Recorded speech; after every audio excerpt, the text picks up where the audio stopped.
Welcome back to the deep dive. Today, we are heading to an island. But pack light and maybe bring some aspirin because this isn't exactly a vacation spot. It's actually a logic trap. Yeah, a pretty famous one, too. Right. We are unpacking a classic puzzle that has tortured philosophy students and computer scientists for decades. It's widely known as the Blue-Eyed Islanders. It really is a classic. And I have to say, what I love about this one is that it is incredibly deceptive. Hmm. On the surface, it looks like a simple riddle about eye color and strict rules. Just a basic logic puzzle. Exactly. But when you actually peel back the layers, it stops being a riddle and starts being this really profound lesson in how we think, how groups coordinate, and specifically, and this is the difference between knowing something and knowing that everyone else knows it too. Yeah, looking at the stack of notes we have, it seems we're going to go from a tropical island all the way to the architecture of the internet, which is wild. So let's unpack this. We start with the setting. We have an island inhabited by a group of people, the islanders, and they live by a very specific, very strange set of rules. Yeah, to understand the logic, you have to fully accept the constraints of their reality. According to our first slide here, there are 3 absolute rules of existence. Rule number 1 is visibility. Okay, visibility. Meaning everyone can see everyone else's eye color perfectly. There is no hiding. If you are on the island, I can see your eyes and you can see mine. Simple enough. I look at you, I see your eyes, you look at me, you see mine. Correct. But then comes rule number 2, which is ignorance. No one knows their own eye color. Because there are no mirrors, right? Exactly. No mirrors, no reflective surfaces, no looking into a still pond to check your reflection. And crucially, they're strictly forbidden from communicating about it. Right. No one can say, hey, nice blue eyes, or point, or give a signal. So it's perfect logic, but zero communication regarding eye color. So I can see everyone else's eyes, but I have no idea what color mine are. I am basically walking around blind to my own face, and nobody can tell me. Right. Which brings us to rule number 3, which is the scary one, the law. Yeah. The law states that if an islander discovers their own eye color with absolute logical certainty, they must leave the island that very night at midnight. It's a self-imposed exile. You figure it out, you go. Man, that feels like really high stakes for a logic puzzle. So let's set the population. We have a mix of people. Let's say for the sake of the puzzle, we have 100 people with blue eyes and 100 people with brown eyes.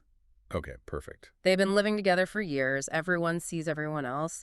The system is just in a state of equilibrium. Everyone is going about their business, presumably terrified of accidentally realizing their eye color.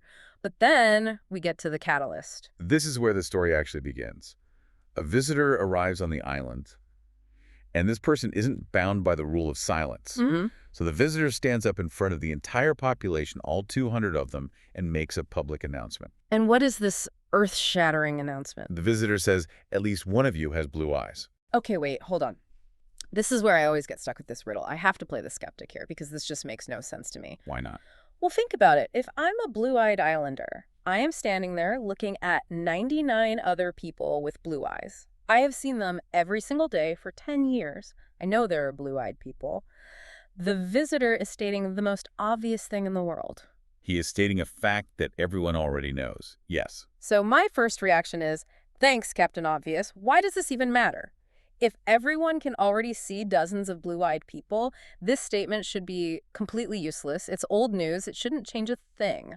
That is the intuition. Yeah. And I'll say it's a very strong intuition, but here is where it gets really interesting.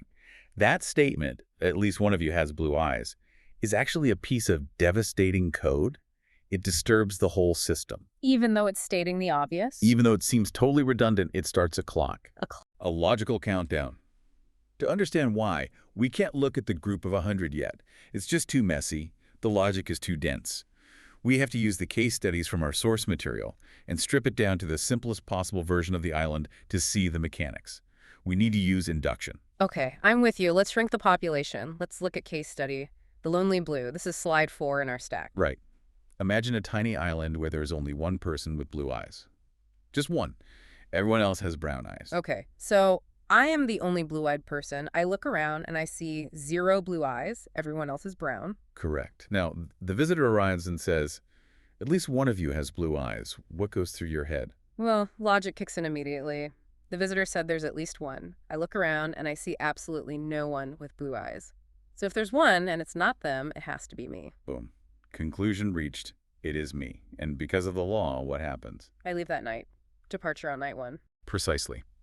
In the case where n equals 1, meaning one blue-eyed person, the visitor's statement is immediate new information. You didn't know there was a blue-eyed person until he said it, because you couldn't see yourself. Okay, that makes sense. That is the base case. But that doesn't explain why the 100 people care. They do see other blue eyes. So let's make it harder. Let's go to the duo. Slide 5. Now, there are 2 blue-eyed people on the island. Let's say it's me and you. We both have blue eyes. Everyone else is brown. Okay, so walk me through your perspective. The visitor arrives and says, at least one of you has blue eyes. Do you leave on the first night? Well, no, because I look at you and I see blue eyes. So when the visitor says at least one of you has blue eyes, I think, yeah, obviously it's him. He's the one. Exactly. And I'm looking at you thinking the exact same thing. Oh, the visitor's talking about the host. He has blue eyes. I assume the visitor's just telling me about you. So on night 1, does anyone leave? No, we both stay. We go to sleep thinking we're safe because we think the other guy is the one the visitor mentioned. But then comes the morning of day 2. You wake up, you walk out to the beach, and I'm still there. I haven't left. Ah, okay. This is the aha moment. This is where the gears turn. What does my presence tell you? Well, I have to think about your logic. If you were the only blue-eyed person, you would have acted like the lonely blue guy we just talked about. You would have looked around, seen nobody, realized it was you, and left on night 1. Right. If I didn't see any blue eyes, I would be gone. But you didn't leave. You stayed. That means you did see a blue-eyed person. And since you are the only other person I can see? You must be seeing me. Oh, wow. Okay, so the fact that you did nothing on night 1 proves that I have blue eyes. Precisely. My inaction was the signal. My silence spoke volumes. You realize, if he didn't leave, he must see a blue-eyed person. I don't see anyone else with blue eyes, so he must be looking at me. And you are thinking the exact same thing about me. We both realize it simultaneously on the morning of day 2. So what happens on night 2? We both leave. Both person A and person B leave together on the second night. That is profound. Yeah. It's not just about what we see. It's about analyzing why the other person isn't reacting. It relies on me knowing that you are perfectly logical. Exactly. It completely relies on the assumption of shared logic.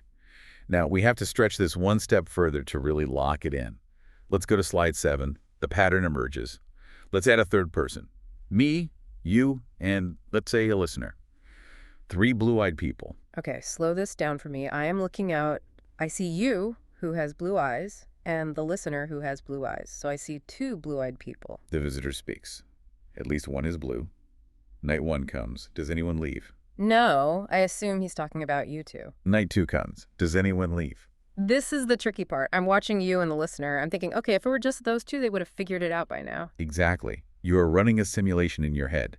You think, if I have brown eyes, then there are only 2 blue-eyed people, the expert and the listener. And if there are only 2, they should have left on night 2, like we just proved. But then the morning of day 3 arrives. And you guys are still sitting there eating coconuts. You didn't leave on night 2. Why didn't we leave? You didn't leave because you were confused. And the only reason you would be confused is if you saw a third person. And who is that third person? Me. It has to be me. Bingo. So on day 3, the realization hits all 3 of us at once. And on night 3, we all leave. We call it recursive depth. The depth of thinking increases by 1 day for each person added. So we can fast forward to the inductive law on slide 8. If you have a group of n blue-eyed people, nobody leaves for n-1 nights. Then on the nth night, everyone leaves simultaneously. Exactly. So back to our original scenario with 100 blue-eyed people. Right. The visitor speaks, and then nothing happens. For 99 nights. Absolute silence. Everyone is just looking at everyone else, counting the days, waiting to see if anyone leaves. And because no one leaves on night 99, on the 100th day, everyone universally realizes it must be 100 of us. And on the 100th night, there is a mass exodus. All 100 blue-eyed people walk off the island together. It's incredible because for an outsider watching, maybe a brown-eyed person, it looks like magic.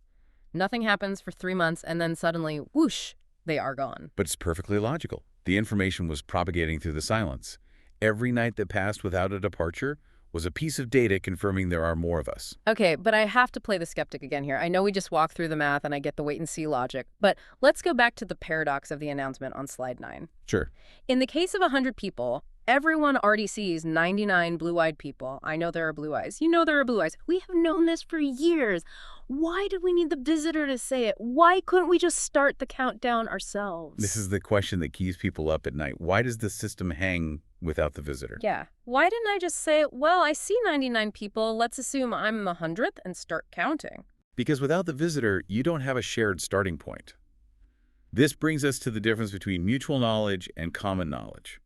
This is slide 10 in our source deck, and it is the absolute most critical concept here. Mutual versus common. Break that down.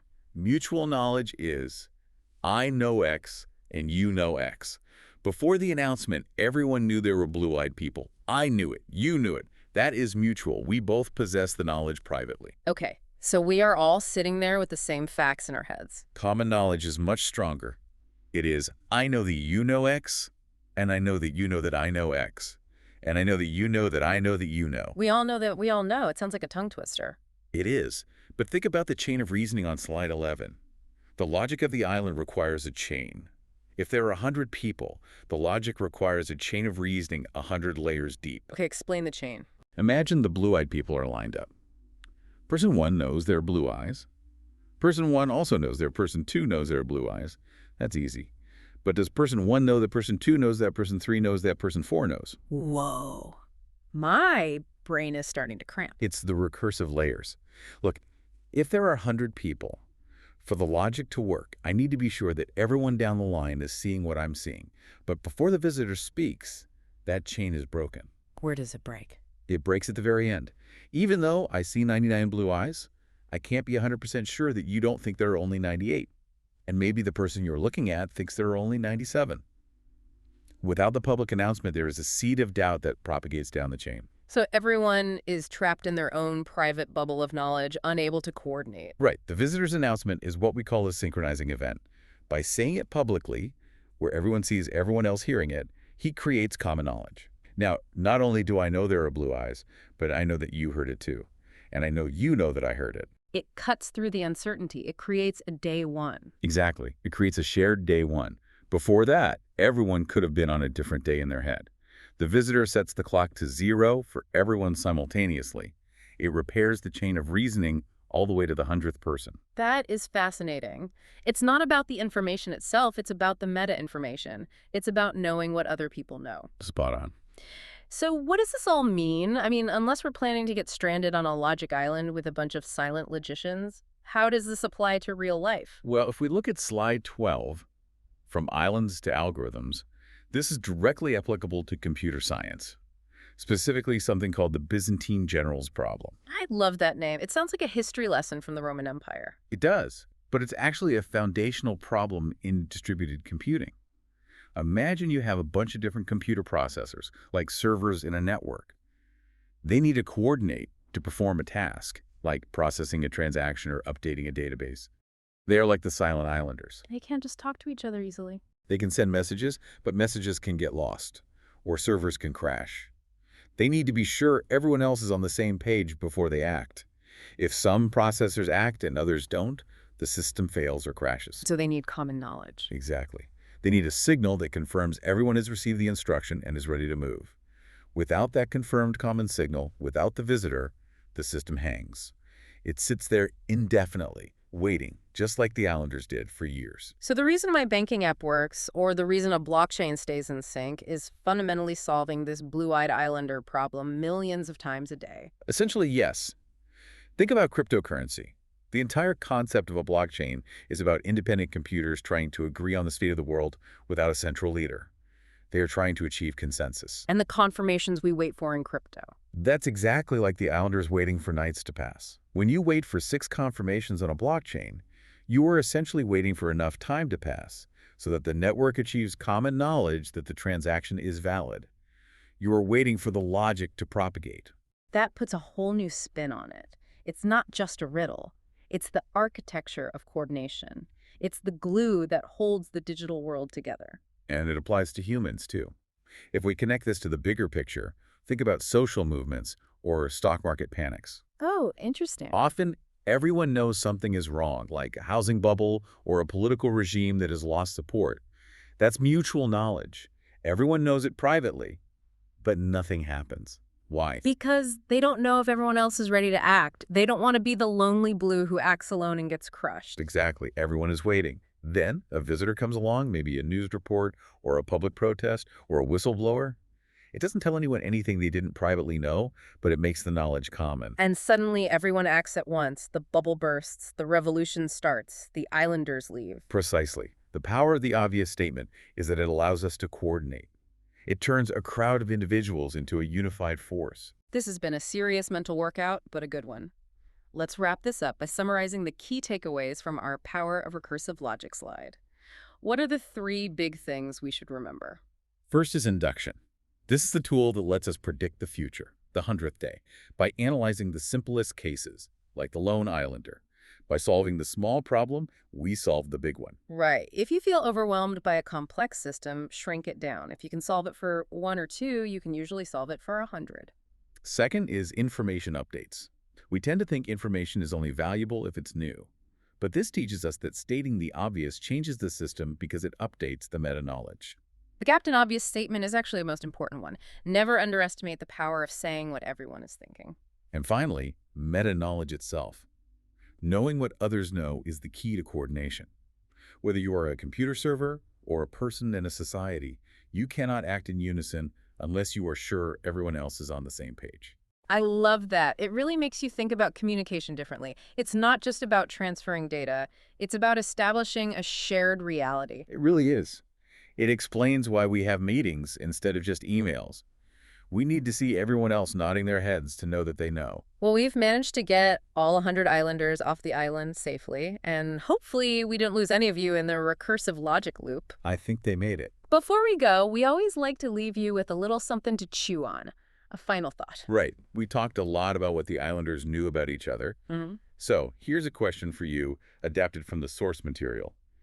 In your life, in your workplace, or your relationships, what do you know that others know? Ooh, that's a good one. And more importantly, is it common knowledge yet?